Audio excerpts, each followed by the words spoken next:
Hello, everybody. This is Tim Green with Rattle Magazine. Welcome to, what is it? What are we doing? Your Critique of the Week for Friday, December 17th. So glad you could join me. Hello to Mark Grinier and Dana Broadhead and Nate Jacob. Good to see you all. Feliz Navidad, indeed. Well, next week is Christmas. But James Lakeford, hello to you over there on YouTube, and Spartacus and T. Coleman, Dick Westheimer, hello. Glad to see you all. Glad you could join me. As always, the goal of the Critique of the Week, just for new people who haven't done this before, is to give that workshop experience to people who might not have access to the really, powerful experience that having a bunch of strangers sit around and look at your poems and share their reactions can give you as a writer. And so, we have a drawing at the beginning of the month or end of the month or whatever, and we pick two poems out of a hat or two poets out of a hat, and they have two poems each. We go over for about an hour. So please do leave all your comments, share any thoughts you have that might be helpful, because that's what we're trying to do here, is help poets become better poets. And we have two poets here today, and the first one, let's go over here to there we go. So the first poet is Maria Julia Ann, and her poem is Ode to Many Things. And let me see, Maria sent some comments here. So let's see. She says, I'm excited for my poems to be read and critiqued by you. Poetry and I had our meet cute when I was 14 years old, a long time ago, thanks to English literature classes. Since then, reading and writing poetry has always been a way to process and magnify things, though I must admit that my relationship with poetry is like having a bottle of wine. It has been a cycle of putting it on and off the cellar. I like that metaphor. Nonetheless, poetry seems to age gracefully with me. So I'm excited to hear how you unlock the rhythm of my poems. I'd also be keen to know the strengths and weaknesses of my voice as an aspiring poet. So there we go. So that's what we're going to talk about. Really just the strengths and weaknesses. Maria, mentions the rhythm of the poem. So let's listen for that too as we read. But this is the first of two poems we'll be looking at. Ode to Many Things. And here we go. There are many things that slip away between my tiny palms, the warm sand that used to form churches and rice fields. These fortresses, a witness to a range of laughter, now sealed in a music box. The healing waters that etched the boulder of a gorge, stones perfectly settled to ease the speed of water before it touches your shoulders. The wind that howls ferociously when the season's about to change. And with enough time, you will notice the blossoms whose seeds you never planted or mulched, and yet they peek outside your window like a Sunday morning. And the logic of motherhood, how my mama used to hear me sing when I washed the dishes. Her life now, the faintest sound you can hear in a cave. It's the first of two poems. And we always look at two poems to sort of get a sense of like the trajectory too, like 2 points is a line. And so Ode to Many Things is the first of two. And I really enjoyed this poem. Maria mentioned the rhythm in her note here. And I think there's a great rhythm to it too. There's a really nice voice. Ode to Many Things. Now the title, let me see. Hopefully, I left the cap off my pen. We'll see if it works. If not, I have to switch to a less perfect pen. This is a Sharpie pen. Okay, we're good. I soaked it in some water a little bit to refresh it. So anyway, the title is a bit boring. So I'm not sure what it adds. So maybe a better title would just make the poem a little more interesting. Ode to Many Things is just such a vague idea. It doesn't really strike any images and doesn't really do the rest of the poem justice, I don't think. So I'd maybe work on the title. Maybe as we go through, we could think of other title possibilities too. There are many things that slip away between my tiny palms, the warm sand that used to form churches and rice fields. So we get the, Ode to Many Things. There are many things. So we get this repetition if we're going to use the same title. We get this repetition here in the first line. So there's an Ode to Many Things, and there are many things that slip away. I think I like there are many things that slip away as a way to jump into the poem. I think that works really well. Between my tiny palms, the warm sand that used to form churches and rice fields. I feel like there's actually, speaking of the rhythms, I feel like there's a missing bit here. So, like you could, just a word to describe the church a little bit. It's probably because the rice fields, even though it's a compound noun, is 2 words. And there's just something about the rhythm that feels like you could describe the church a little bit. Like what did the churches look like? It just feels like there's a little bit of a kind of a hole in the description right there. So I'd add a little something there. These fortresses, a witness to a range of laughter, now sealed in a music box. I love the now sealed in a music box. It's really interesting. So we're starting to pick up more images as we go on, and the poem's getting a little more interesting. And already people, Nate Jacobs says lots of nice images referenced. Yeah, it is. It's a nice, let's see. Sharon Fuentes says Between My Tiny Palms is a title. So maybe that's the title. So I like this. It's rolling out the healing waters that etched the boulder of a gorge, stones perfectly settled to ease the speed of water before it touches your shoulders. And now here we get. So I love the image of the healing waters that etched the boulder of a gorge. I like that, etched the boulder of a gorge. There's a way that you sort of expect something different, so it sort of slowly unfolds like a stone rolling down a gorge almost. Stones perfectly settled to ease the speed of water before it touches your shoulders. So here we get the we get a second person out of nowhere. There are many things that slow. So for the first, and it's halfway through the poem because it's not a very long poem. So when you don't know who the you is, so all of a sudden it's sort of like, oh, there's another person in the room. Like there's sort of a weird sort of sense when there's you're not set up for another person in the room. Like imagine entering like say you forgot something at your office and you go back after work hours. You expect the office to be empty, then you turn on the light and then there's someone sitting at the desk still, and you're like, whoa, I didn't know you were there. That's kind of the feeling that you have when you introduce a you that late in the poem that we don't know who we're talking to. So who is the you? And maybe that's a thing that you could just get out of the way up here if we're talking about someone in particular. The title's just always a place to solve those riddles, so don't have to be riddles. So maybe get the you up there and explain that. Before it touches your shoulders, the wind that howls ferociously, because the you keeps coming back. It's not just like a like the you, the reader. Like the problem with you, which we always talk about, is that you don't know who it is. There's so many options for who you could be, that when you see it, it just ends up being a weird confusion. Actually, it's just like a quirk of like the way English works. But there's too many options for the second person, and so we don't know where to place it in like the field that we're building in our brains. And so is the you the audience that you're talking to, the receiver of the poem? Is the you someone in particular? Is the you I in disguise, and I'm talking to myself? Because all those things happen in poems regularly and just in speech and the way we think regularly. And so it's hard to know how to situate yourself when a you pops up. So clarify that somewhere at the beginning.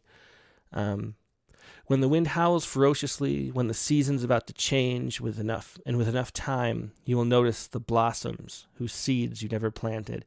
So I still don't know who the you is. Is the you I? Is the you the reader? Whose seeds you never planted or mulched, and yet they peek outside your window like a Sunday morning. And the logic of motherhood. How my mama used to hear me sing when I washed the dishes. I love this ending. And the logic of motherhood. I love the logic of motherhood is a great phrase, maybe overlooked because it's not very visual, but it's a really cool idea, the logic of motherhood. How my mama used to hear me sing when I washed the dishes. Her life now, the faintest sound you can hear in a cave. That's great, that memory. Like, this is a whole poem right here. This is just a beautiful, beautiful last 6 lines. Dick Westheimer says the you of your also feels like it's different from the you in the yous that follow. Yeah, this is just something that you don't really think of, and this is why we do critiques, because as a writer, you sort of know what you mean, and so you don't notice where the ambiguity is a lot of the times. And so it's very strangely off-putting. Like, it feels like I wonder if the you is the mother. That was kind of my first read-through interpretation, but then it sounds a lot like it's you talking to the reader, and we're sort of projecting and imagining that you're having similar experiences to me, the speaker. So I'm just not sure how to put that you. And so that is the main thing that I would sort of figure out with this poem. And let me see some more comments. Yeah, so Sharon Freddy says, I'm thinking the you is the I talking to the self. let's see. Mark Grenier said, in this case, the you seems to be the speaker for me. The adjective tiny also seems excessive to me. So we have, and then Sharon and Susan Manchin says, I think the line would be stronger without ferociously. So we have a few words that we recommend dropping, maybe the tiny and the ferociously. Let's find them. There are many things the way.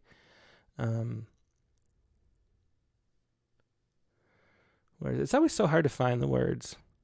Oh, there's ferociously. The wind howls ferociously. Yeah, that's a good point. Ferociously. It's a bigger word, a lot to trip over, and it doesn't really, because howling is always ferocious. So you don't really it's the adjective is contained in the noun, or the adverb is contained in the verb. So a wind howling is going to be ferocious. Like if it's howling, it already is. So you don't need that extra layer. It's almost a redundant. So Nate Jacob says that ending is beautiful. Is the you the mother? Yeah, that's kind of how I felt, but it sort of unfolded over time. And what if the poem? Imagine just the difference between ode to many things, and what if it was ode to the things mother touched, or something like that, where we got the mother, we got the sense of the space here, we got the motherhood, we were set up for that. That's just much more evocative, and we get a sense of where we are in the poem as we're reading it. So what if that was ode to the things mother touched, or something like that? Nate Jacob says, I'd love to see more hints at motherhood throughout the poem, playing into those great images. Dana Broadhead says, change your to one's shoulders. So we're talking about here, this first you. See, so things we really love intimacy. We love story, and we love honesty and intimacy as readers. Just one of the things that we want to do. We want to hear true stories. And so that sense that you're overhearing a direct address to somebody like the speaker's mother is a really powerful thing to do. And so that's something you can take advantage of. So I don't know, we could cut out the you and make it sort of more distant and abstract, but it actually works a lot more powerfully if we make the you more consistent, and if we knew it was the mother. So, if it was ode to all the things you touched, and then it was mother, there were so many things that slipped between your tiny, if you did it like that, then we get the sense that we're participating in this really intimate connection between the speaker and the reader, and the whole thing comes to life if you do something like that. So, what I'm really trying to think of is the way to just maximize this really cool ending, because I love that. I love the logic of motherhood. It's such a cool phrase. And then how my mama used to hear me sing when I washed the dishes is such great detail. And then her life now, the faintest sound you can hear in a cave. That's like a haiku type, 3 lines, and it really works powerfully. It's a great description of that feeling of both, loss and nostalgia, that complicated feeling you get when you're missing people. So this is a beautiful, beautiful ending. And so how do we maximize that is the question with this poem, and there's great images and details throughout. Let me see. So, and Mark Grenier is saying this too. There's little to suggest motherhood in most of the poem. Perhaps it needs more of a setup. Yeah. Gloria Lynn Froese says, what about Echoes of My Mother for the title?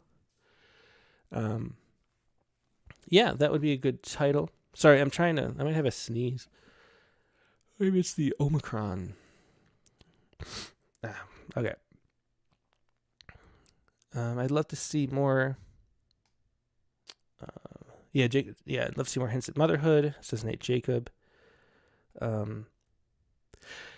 Mark Grenier says the last line could recall the rocky stream from earlier. Yeah, that's a good point too.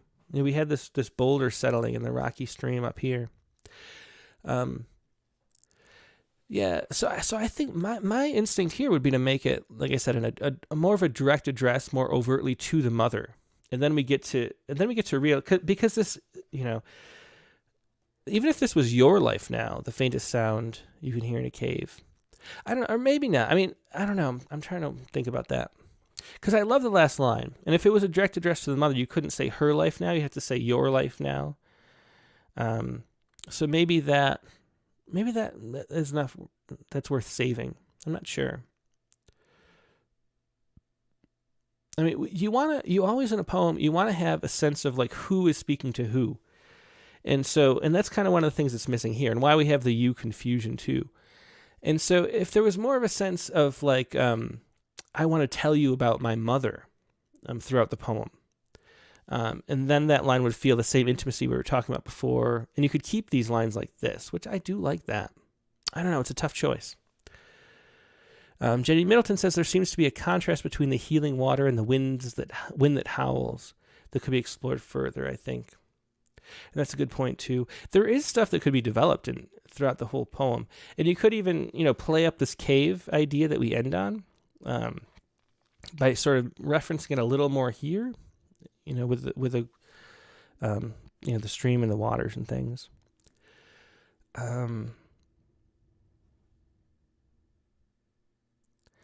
And so Dick Westheimer says, love the introducing of sound at the end. Yeah, that's the thing.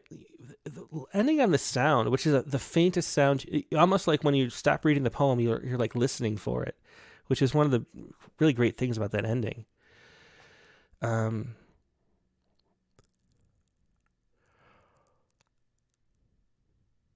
So Dick Westheimer also says, I like the late reveal about the mother. Yeah.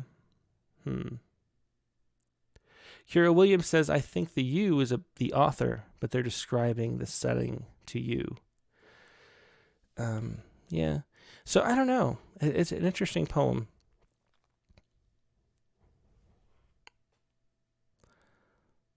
And Peter Desmond says, should be when I wash dishes, if the mom is dead now. Yeah, that's a good point. That should be past tense.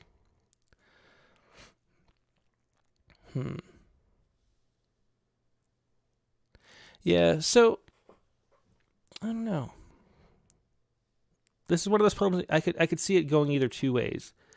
Like just sort of tightening up and clarifying the you a little bit, so we don't have that just stuff to trip over and get in the way, and maybe shortening, tightening up this a little bit too, where we mentioned the ferociously. There are a few things like that.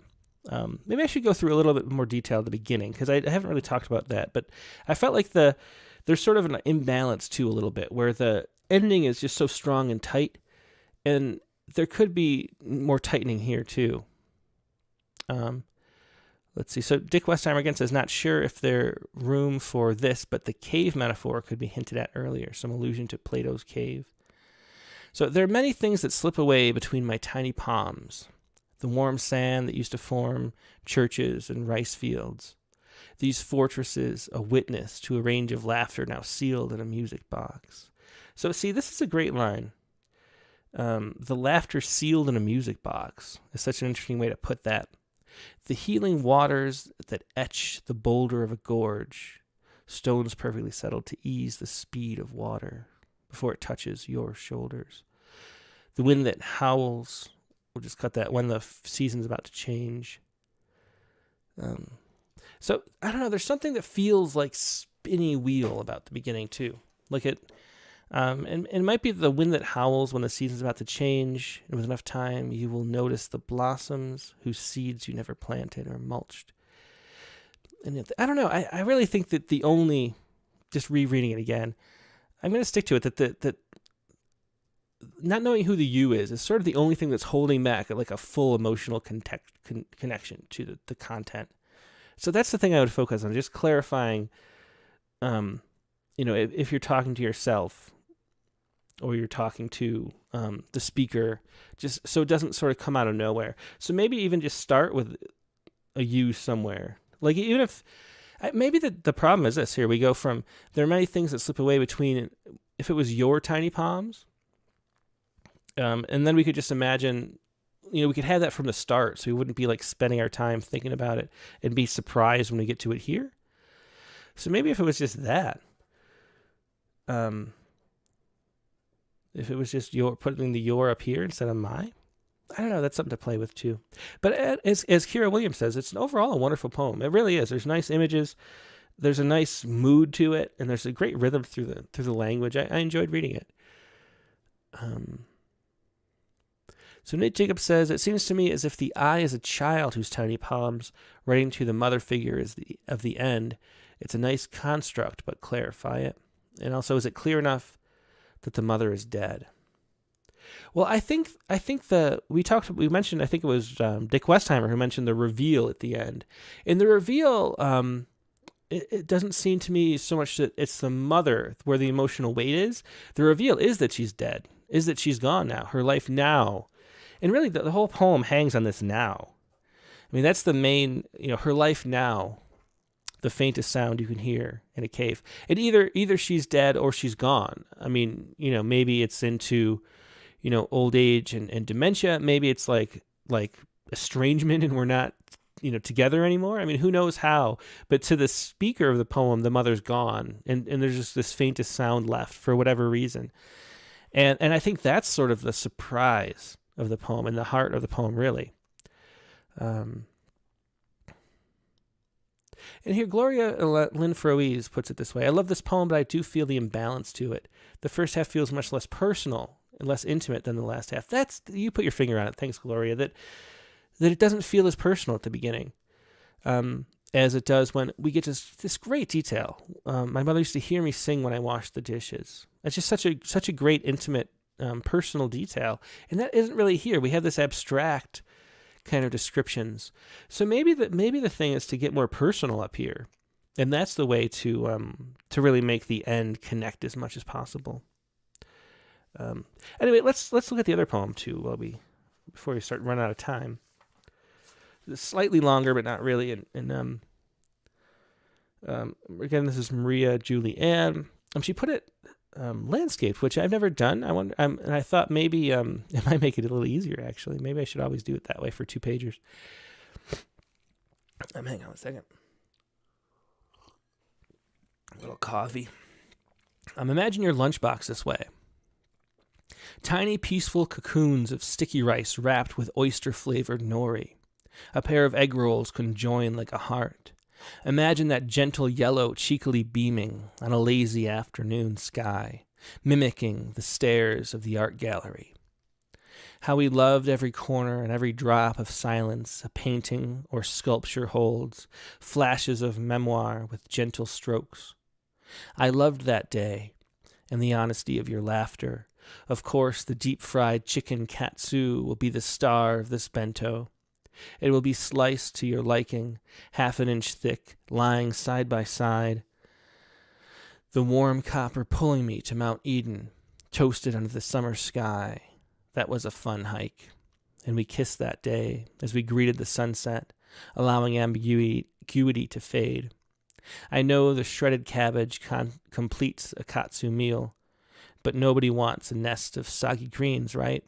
So I'll roast some turnips, drizzle olive oil and salt. I'll throw vermilion carrots to complete the earthy tone. Honey, I hope the oriental flavor will remind you of home. Now, would you like that for your lunchbox tomorrow? You're smiling again. A photo of you in my hand. So, let's see. So this is Imagine Your Lunchbox. And, well, Nate Jacobs says here, just talking about the last poem still, an ode to things is really an ode to mother. The connection to the things is indeed less personal. Flashes of memoir. Nice, he says. So imagine your lunchbox this way. So again, I feel like this is why we look at 2 poems, but I feel the same issue with the you in this poem too. So we don't expect a you to be there. And then when it does, I waste a lot of time trying to figure out who the you is and what the relationship is. And if you're trying to piece together the actual situation of who we're talking about, that's not the kind of sort of ambiguity that has a lot of like resonance. It's just factual stuff. It's like there's a frustration to not knowing exactly who's who and what their relationship is when we introduce characters. And so, so we get the whole first, how many, I think this is the first you, right? Your liking. We slice to your liking, but we don't have, your laughter, I guess, is the first you. So up until here, we don't know that there's going to be a you coming, that it's an address to someone. And this one definitely feels not to the speaker. It's definitely to someone. because we say later, that was a fun hike. We kissed that day, because it has the we, so we know, that. And then we can piece together that it's sort of I assume some kind of like romantic relationship, but it takes until about 2/3 in the poem to realize that. And so it's hard to know like where to put the emotional feeling of a poem when you don't know the characters. So this you problem is coming up in both of these two sample poems. And if we just have more clarity about who the characters are in this, because we're always building like a play or like a film or something, and you need to know like who is who on the stage. Like you need like a cast list or something. And so if you're wasting your time trying to figure out your place and who is what, it just doesn't have as much resonance. So again, I guess the you is in the title. So it's not as a surprise, but we still don't know who the you is. So I don't know. So what do we get to out of the direct address here? Sharon Ferrante says, the second poem is awesome. It just needs that you again. It sounds like a lover spouse that is gone. Yeah. And then Mark Grenier says the use of food images to represent a loving relationship works for me. Yeah, I think this is a great poem too. And I should have said that more up front, but it is really good. Like I love the details. And we were talking about intimacy before. There's such an intimacy in the specificity of these details that we're talking about. How lovingly this lunchbox is being crafted. But so the problem is with a you is that you don't know like what kind of relationship. Like, is this a mother making a child's lunchbox for school, or what is that relationship? So how am I supposed to feel about this? Is something that is left unexplained. So Kira Williams says, I feel like the author's style is to build the setting and then introduce the relationship later to really set the importance of all the small details. That could be. So then make it a little more, if you want to sort of, there's a way that you could like, take a, like if you look at a Google Earth, if you look up an image on Google Earth, a location, there's a way it starts out with a world and then like zooms in and the world like, kind of like rolls and you find your place so you can kind of see the whole context of things. That's something that can work. But it's still nice to have it explain a little bit, even just in the title. We almost get that here. Imagine your lunchbox this way. But if it was, imagine, my spouse's lunchbox this way or something. I don't know how to put it, but that would be, then we would sort of know where we are in the poem, even as we get that like broad view zooming in on the characters. You still have to know who they are.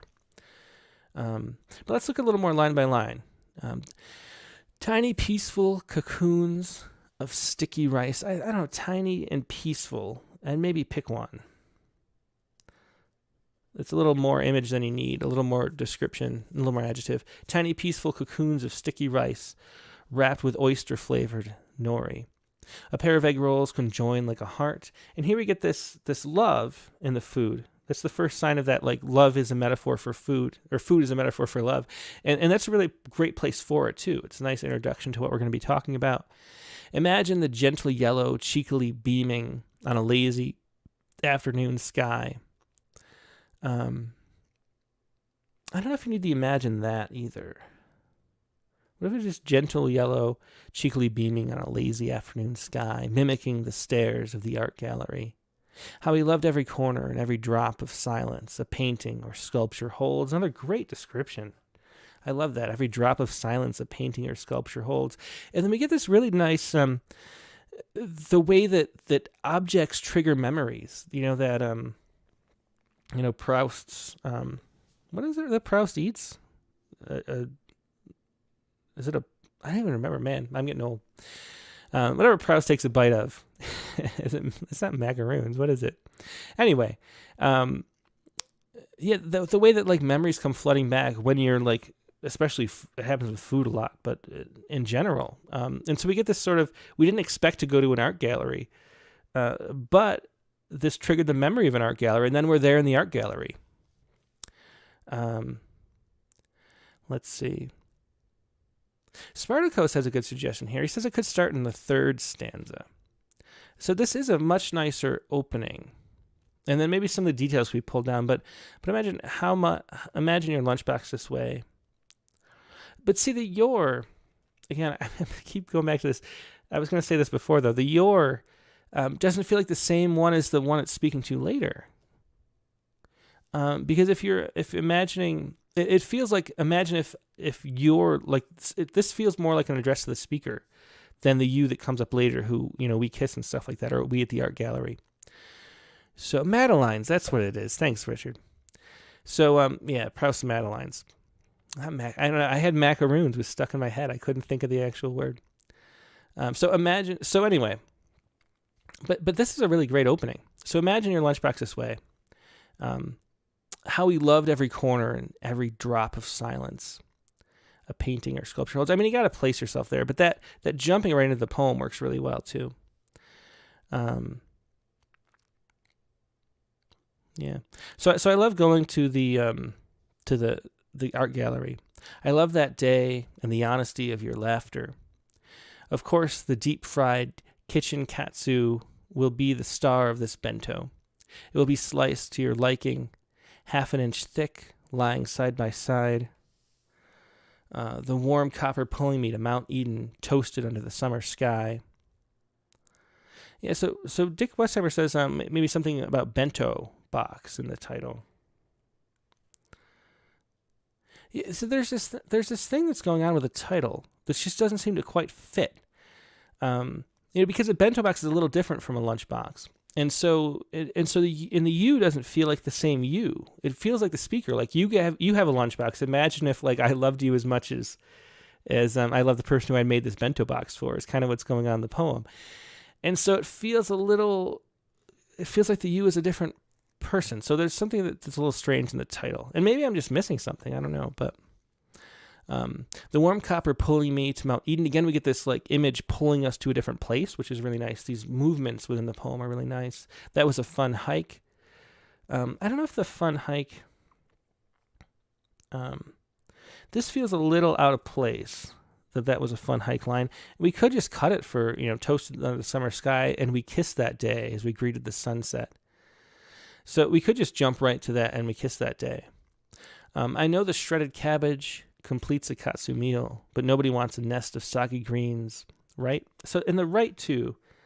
So this and that was a fun hike. Both feel very casual in this direct address, which the rest of the poem doesn't really have.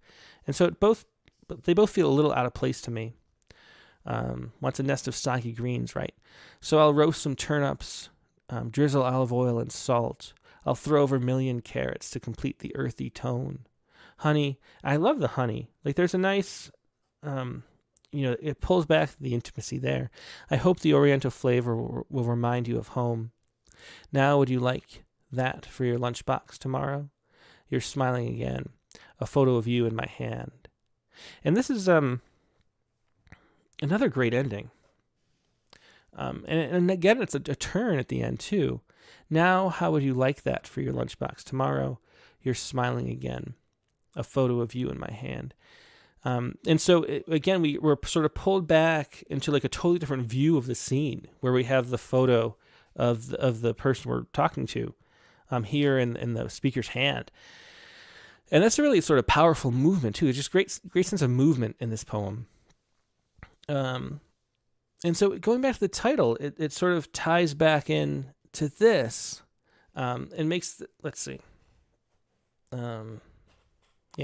So it ties back to here. So the person, so we see that we are trying to imagine, like the title's kind of literal, even though the whole time it feels like it's different.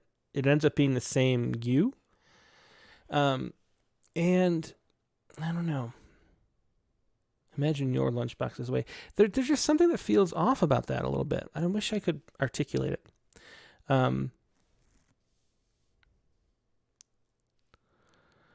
Because it doesn't, I don't know. I'm having trouble trying to explain what it is. Put my finger on it. But there's something in the feel, like the mood of that line, or like the relationship is different at that place than anywhere else in the poem, if that makes sense. Let's see.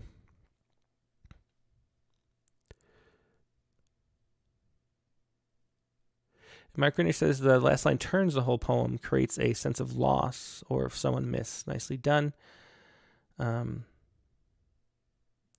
Friend suggests a lunchbox this way for the title instead. That might be nice.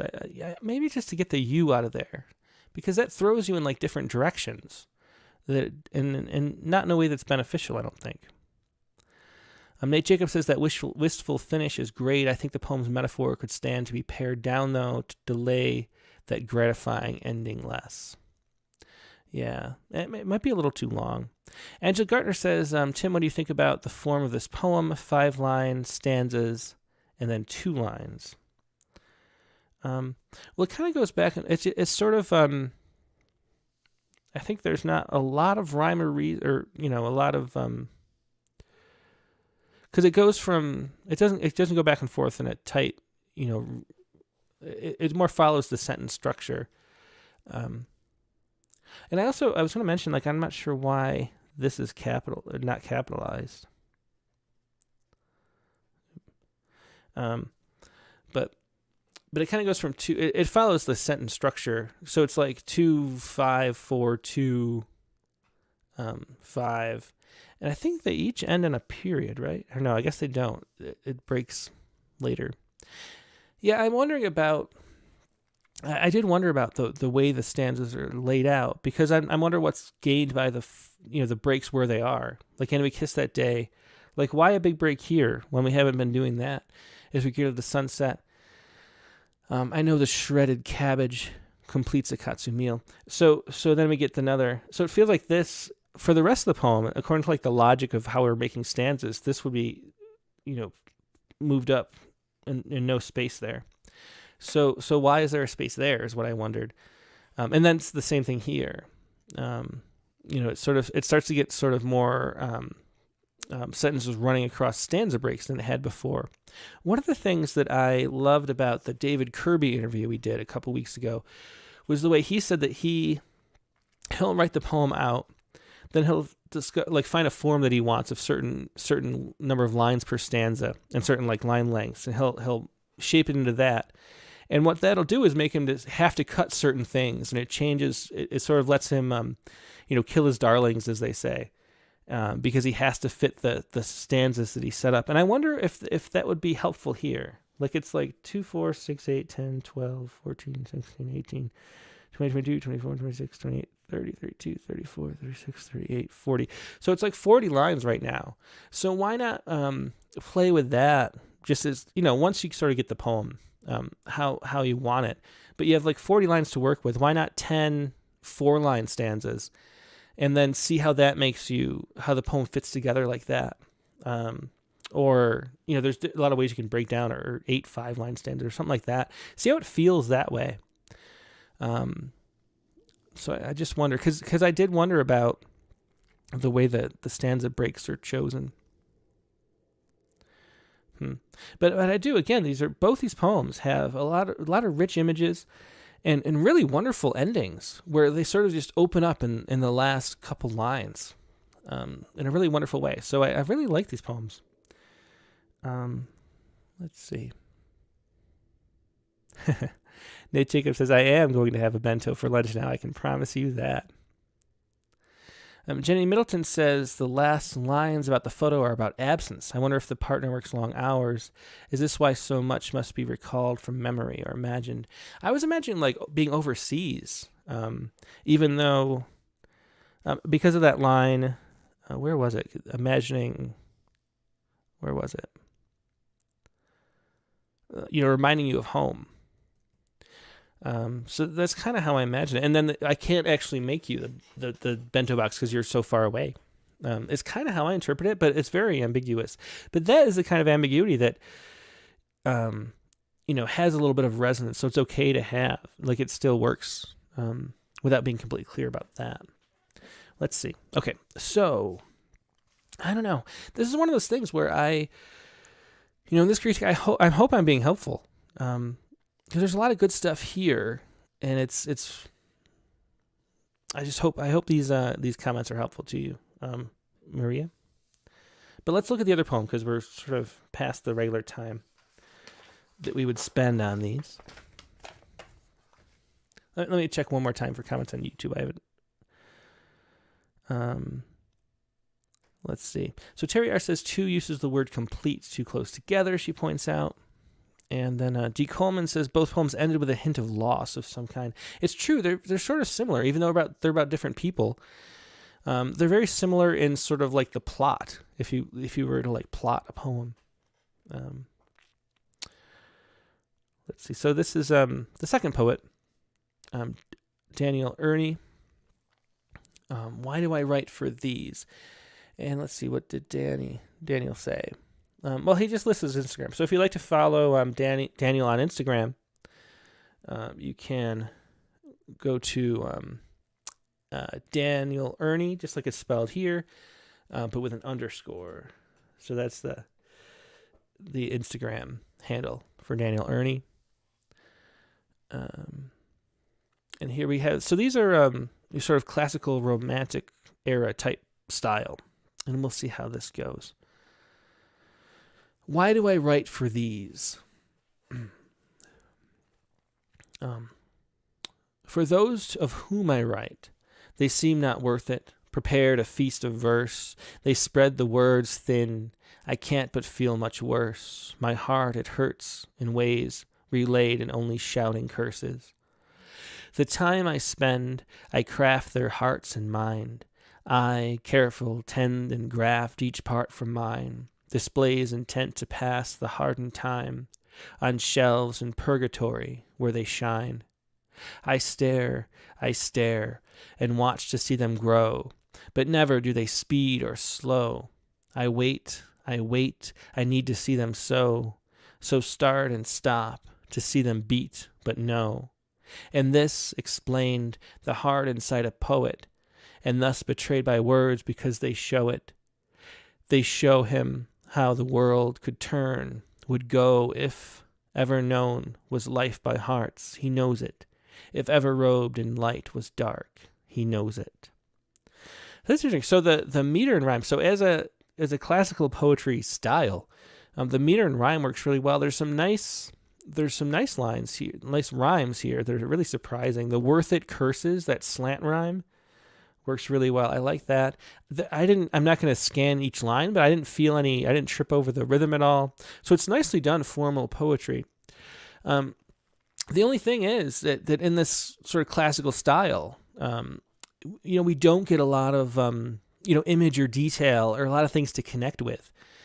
And, the people who, sort of defend or who want to write in this style still, which sort of worked in the 18th century, point out that it did work in the 18th century.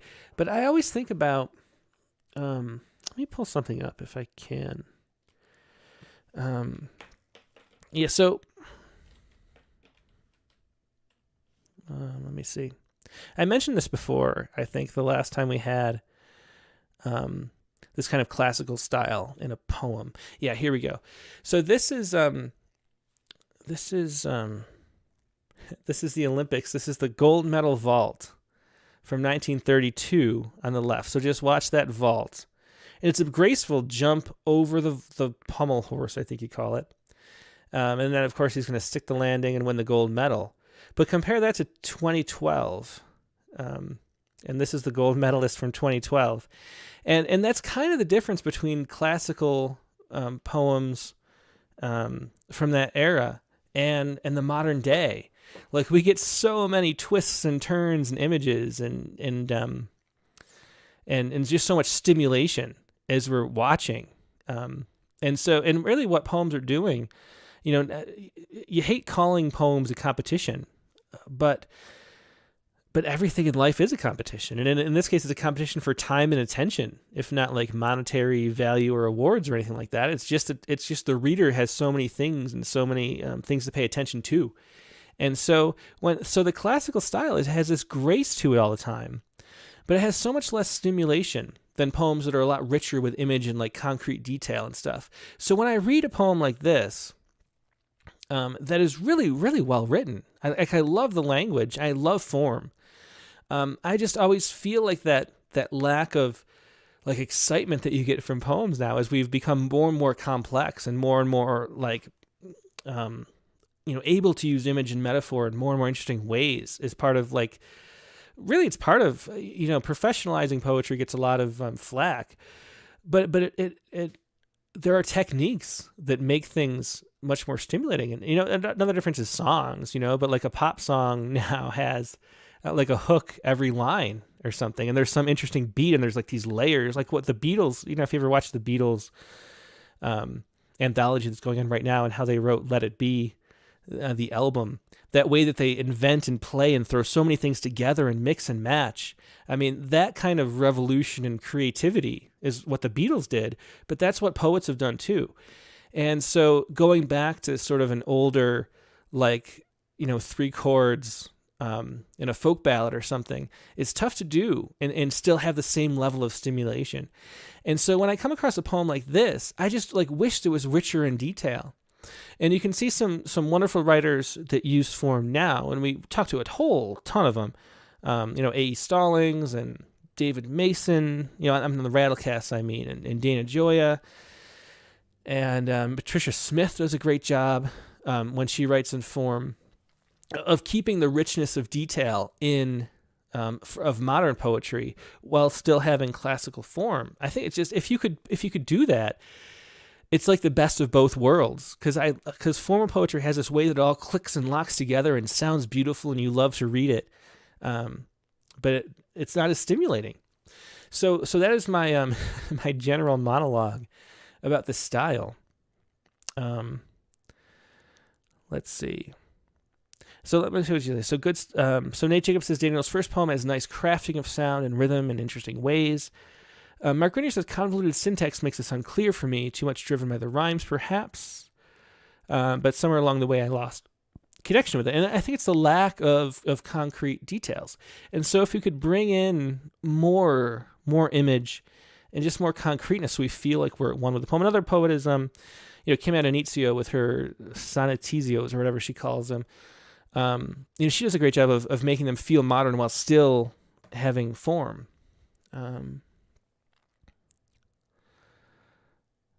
Let's see. So Dick Westheimer says, that is a bold statement. I'm not even sure what he's referring to, but that's just my rant, I guess, of more classical poetry. Ghazals also use a lot of near rhymes, like this poem. Yeah, I love Edna St. Vincent Millay's formal work is plenty stimulating. Yeah, that too. So another, if you want to go back a little bit, Edna St. Vincent Millay, Frost does a great job of using form too, but still being concrete. But if you go back farther to the Romantics, which I don't even know, they're hard to engage with. And it's not, because if you go even farther to like Sappho or something, that there's more to grab onto. But anyway, for those whom I write, they seem not worth it. Prepared a feast of verse, they spread the words thin. I love that they spread the words thin. There's a great rhythm to that section here. It's sort of like a downshift in a car or something. Prepared a feast of verse, they spread the words thin. But I can't but feel much worse. My heart, it hurts in ways relayed in only shouting curses. And again, I love that curses versus rhyme, or curses worth it rhyme. The time I spend, I craft their hearts and mind. I, careful, tend and graft each part from mine. So we're talking about the composition process of a poem. The time I spend, I craft their hearts and mind. I, careful, tend and graft each part from mine. Displays intent to pass the hardened time on shelves in purgatory where they shine. I stare, and watch to see them grow. So we get some, there's some punctuation things, because the lines never end in punctuation, even when they should, which is a little bit, because there's punctuation in other places, like here, where the punctuation is normal. So I would add the punctuation in those places. It trips you up a little bit not to have it, because you expect the line to continue in a different way than it does. So we have this repetition too of I stare, and I wait, which is sort of a dramatizing that I would just love to see more detail. I stare, and watch to see them grow, but never speed or slow. I wait, I need to see them sow. So we're repeating these lines, but they're just not a lot of like content being pushed forward, you know? So I feel like when I'm crafting their hearts in mind, and then we get one of the only images, I tend and graft each part. So we can imagine a poem being put together like a gardener would be grafting and tending to the plants, you know, which is a nice, and the poem feels a little more alive at that point. I stare, and watch to see them grow, but never do they, never speed or slow. I wait. I need to see them sow, so start and stop to see them beat, but no. And this explain the heart inside a poet, and thus betrayed by words because they show it. There's something about the poet show it rhyme that it feels a little too heavy. I think maybe because there's that like I'm a poet, I don't even know it kind of thing. It's sort of a cliche. But the poet show it is a little clunky to me. And thus betrayed by words because they show it. They show him how the world could turn, would go, if ever owned was life by hearts. He knows it. If ever robed in light was dark. If ever robed in light was dark. He knows it. It's also a little hard to follow at the end. I'm trying to piece this together. So, and thus explain the heart inside a poet, and thus betrayed by words because they show it. So we're betrayed by the words. They show him how the world could turn, would go, if ever was life by hearts, if ever owned was life by hearts. Ever owned was life by hearts, he knows it. If ever robed in light was dark, he knows it. So we get the repetition too of the he knows it twice too at the end here. And they show him how the world could turn, would go, if ever owned was life by heart. So if people had the same, we're following their heart, then, you know, the poet's imagination shows what the world would be like if people actually followed their heart. He knows if ever robed in light was dark. See, this last line, I'm having trouble following. I keep trying to figure out how that plays. If ever robed in light was dark, he knows it. I'm not sure. I just don't understand the last line.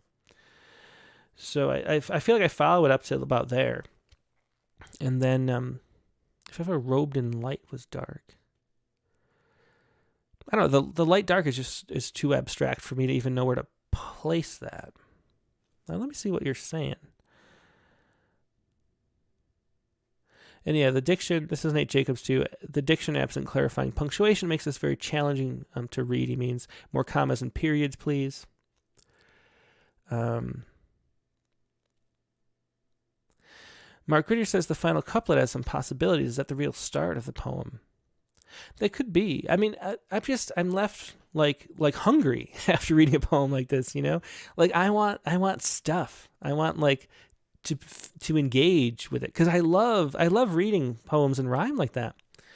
There's just a way that it sort of, you know, clicks all together and I wonder if maybe loving classical poetry like this like makes you sort of fall too much in love with that feeling of like it all clicking together, and not just enough attention to the substance and how much we're able to engage with it. Let's see. Over on YouTube. So Kira Williams says, the grafting to me is building a love's heart with his own. Less gardening, more like raw love. Oh, that's interesting. Yeah. That's a good way to put that too. Yeah. But you can see, and it is, who was it that said that? Yeah, it was Mark Grenier who said that the ending sort of feels like, maybe the start of the poem. And you can see how these two stanzas, where they have a little bit of substance to them, a little bit of concreteness, just with that grafting and tending the hearts, where we can actually like physically see and sort of feel what it would be like to grow hearts like like you would graft plants together or whatever. Just that tangibleness makes the poem come alive. And then at the end too, where here we get this there's no image to like grab onto and like have in your mind. So it doesn't feel as alive as the rest of the poem, even though the rhymes are fine and stuff like that, and the meter works. There's nothing concrete in here. We're speeding and slowing things, but we don't have a sense of like what. It's just this abstraction. And but then here, even we get the robes and light and the hearts again. That's just at least something to hold on to, and then so the poem feels a lot more alive in that stanza. Okay, let's see.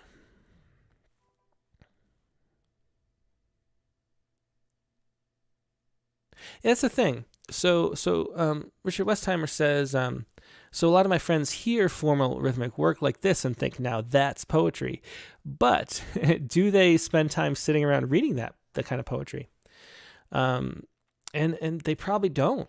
We're in a different world now where there's just so much more stimulation. There's so many more things to do. There's so many things more, drawing our attention. We don't have, nothing but candlelight and maybe a book to read or something. The world's just so much more complex, and there's so many things drawing our time, and attention is a currency, is so much more valuable. And so I don't know. That's the thing, though, is that I would love it. Yeah, no, of course not, Dick says. So I would love it if we, and I'm always trying to do this, like I'm always begging for formal poetry, because there are people who love it and who would maybe read more of it. But it just doesn't call to your attention in a classical sense. But when people write with a lot of detail, a lot of concrete things that are grabbing you, it sort of brings the best of both worlds together. So that's why I'm trying to boost up the concreteness of poets like this, because if the concrete imagery and things were pulled together, it'd be very valuable. And I really want more formal poetry. I mean, I try to write it myself frequently, and I love it when poets do, and people ask for it too. Like, people want formal poetry. There just aren't a lot of people writing with the same intensity in formal poetry these days, I guess you could say. Let's look at the other poem, because we are running low on time. Again, we get the this classical style, which is what Daniel Erny does, and there's great rhythms and stuff. Let's see if there's more concrete imagery and things in this one. The maiden of the sea will sing. If ever there were curves to take me halfway round the earth, I'd ride the ocean on your skin. A settled ship at birth, a woman's touch, my home, my coast, while cast aside at sea. I fall in love while roaming close, your riptide pulling me. The peaks and swallows mine to follow, blowing winds you show, a guiding path to heathen grottos. I'll go where you will go. Beach on crystal ivory grains, I've beached my final time. Till you say or signal, I will stay. The worship at the shrine. I'll settle lands and chart the deep and start again anew. If with your sands and waves you sing and lure me near to you. So again, we get imagery in this poem, which is nice. So the poem feels just more interesting to your brain if you read it, because there's more detail. We are still thrown back into like this classical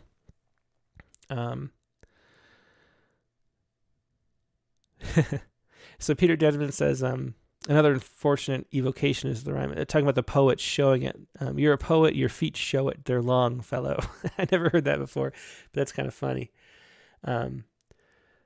Let's see. So Sharon Ferranti says, I admire any poet that can write like this. Classical, I can't. I think a dramatic reading by a Shakespearean actor is in order for this poem. That is the sound of it as I reread it. So the maiden of the sea will sing. If ever there were, and it's not a very long poem, we'll go through line by line. If ever there were curves to take me halfway round the earth, I'd ride the ocean on your skin. So here there's like an ocean on your skin, which is a nice metaphor, and we're starting to come alive, like in the kind of detail that the other poem didn't have. because thinking of the round earth and then the ocean of your skin is a metaphor for the body is something to hold on to and is interesting. I settle a settled ship at birth. And again, we have this where there's no punctuation at the end of lines where it should be, which does make it a little tricky to read. You have to sort of, I don't know, like make up your own punctuation or something. And I don't know what's gained by doing that. A woman's touch my home, my coast, will cast aside at sea. I fall in love while roaming close, your riptide pulling me. So we're getting this sort of extended metaphor throughout the whole poem. My coast will cast aside at sea. But there's something a little off about it too, because the ocean is on your skin, and then the riptide too is pulling, which is like a different place. Like it, I don't know how to explain this, but it's like a different level of the metaphor, which makes it a little strange. The peaks and swallows mine to follow, blowing winds you show, a guiding path to hidden grottos. I'll go where you will go. I love that I'll go where you will go. Again, there's this nice turn that Daniel has, sort of like a downshifting in the rhythm that feels really cool. Like we expect this like building and then it like goes down. It's hard to explain that either, but I really like this line here. I'll go where you will go, beached on crystal ivory grains, and of course this is contracted for the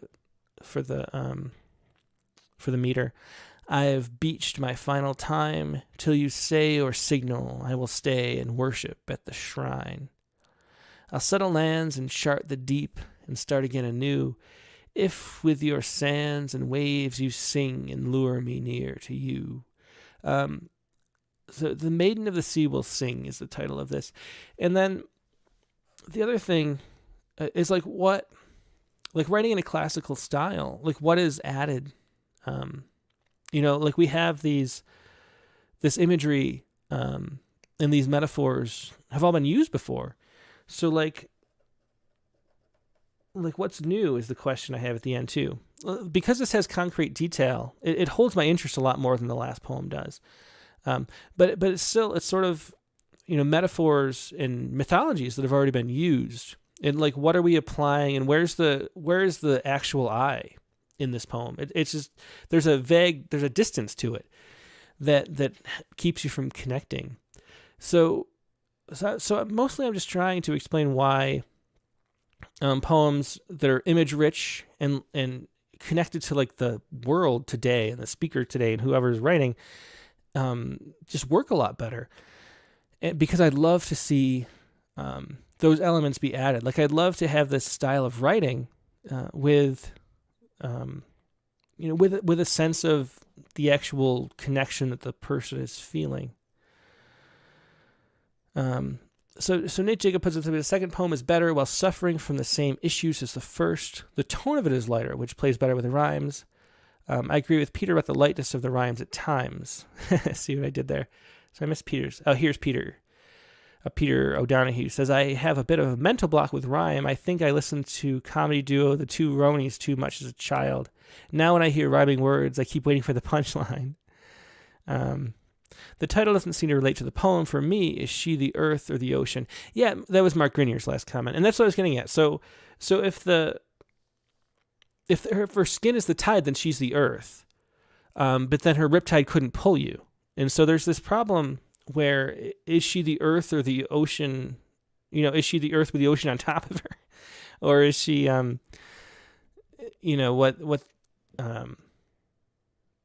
there's that disconnect there.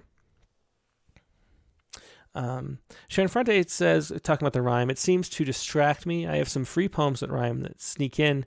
I leave it, but wow, to write like this must be difficult. Let's see. And then over on YouTube. So here's Daniel Mask is here. Hey, Daniel. Much better rhythm. Mami Wata is what the West African Creole would say. Seems like there needs to be more a conclusion.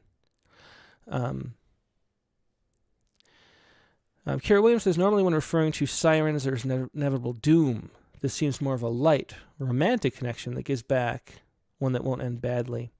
That's an interesting point. It is a little different. So maybe that's like what's new about it. It is a little different that the sirens aren't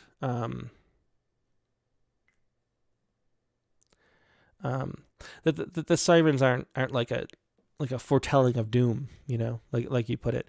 That it's something you're sort of hoping for, and I don't know, the Maiden of the Sea.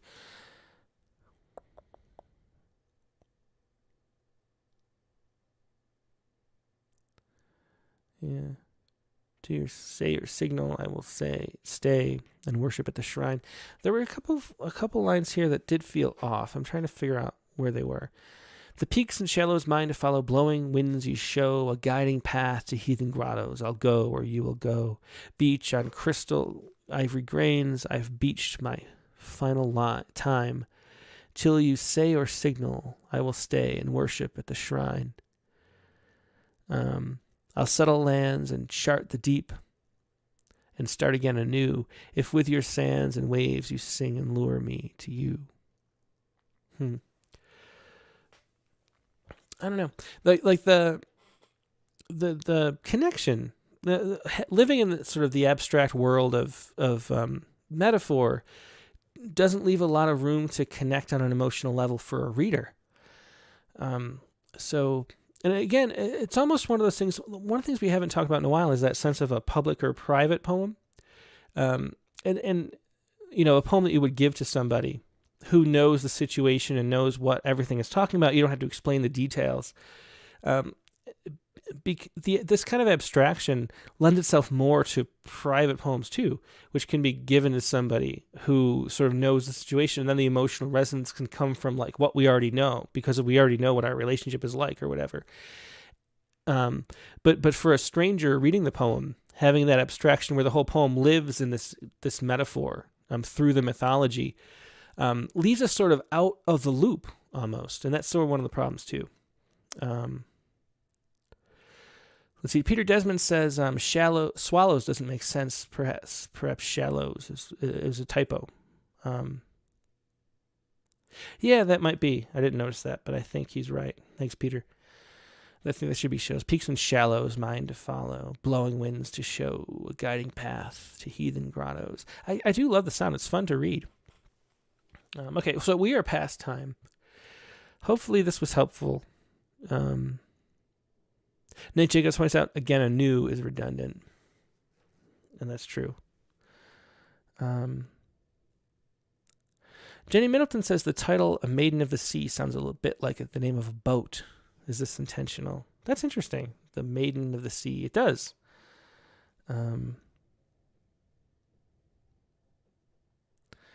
Okay. Okay, so that is it. That is your critique of the week. I hope this was helpful to both poets. We had Daniel Erny with 2 classical style poems. Then we have Maria Julie Ann with Oh Too Many Things, which great endings on both these poems. It's just a matter of figure out the way to get to those endings in the most efficient way possible, I guess you could say, or the most productive way possible. But 2 great endings, a lot of detail in that poem. So good stuff. Thanks for sharing this and participating in the critique of the week, Maria and Daniel. And that is going to be it for today.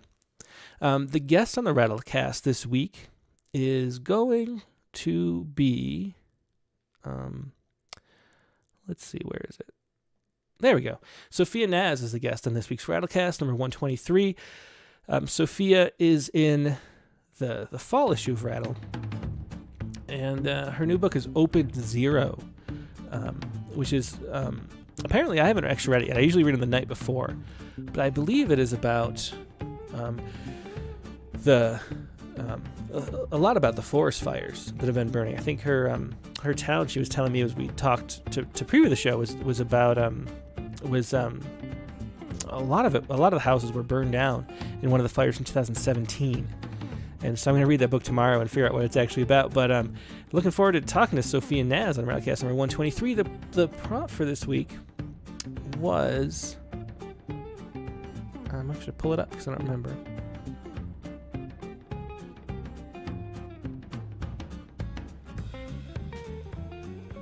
Oh yeah, it was to write a tricube, the form invented by Philip Larea, that consists of 3 stanzas made up of 3 lines, where each line contains 3 syllables.